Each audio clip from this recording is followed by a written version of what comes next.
আমি যথারীতি 4টের সময় বসে পড়ি। আমার 2টো ক্লায়েন্টের হেয়ারস্টাইল মানে সবকিছু কমপ্লিট করে আমার বেজে গেছে 6:30। তার মধ্যে আর যে 2জন আমার ক্লায়েন্ট ছিল তারা বাড়ি গেছে, কি ওদের রয়ে গেছিলো সেগুলো আনার জন্য। তার মধ্যে যেহেতু আমি বসেছিলাম তাই জন্য আমার কাছে 2জন মেয়ে এসছে বাচ্চা করে। তারা বলছে তাদের চুলটা একটু স্ট্রেট করে দিতে। আমি বলছি ঠিক আছে, এটা কিন্তু চার্জ লাগবে। আমি এটা মেনশন করে দিয়েছি। তারপর বলছি ঠিক আছে করে দাও। তো আমি করে দিয়েছি। করে দেওয়ার পর ওরা চলে গেছে। তারপরে আমার যে ক্লায়েন্ট ছিল আর 2জন তারা এসছে।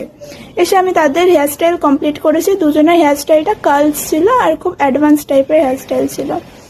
তো আমি করে দেওয়ার পর তারা প্রায় কটা বাজে, তখন 8:30 বেজে গেছে। আমার ওখান থেকে আবার বাড়ি ফিরতে হবে, আমি সেই টেনশনটা হচ্ছে আমার। তখন 8:30 বেজে গেছে রীতিমতো।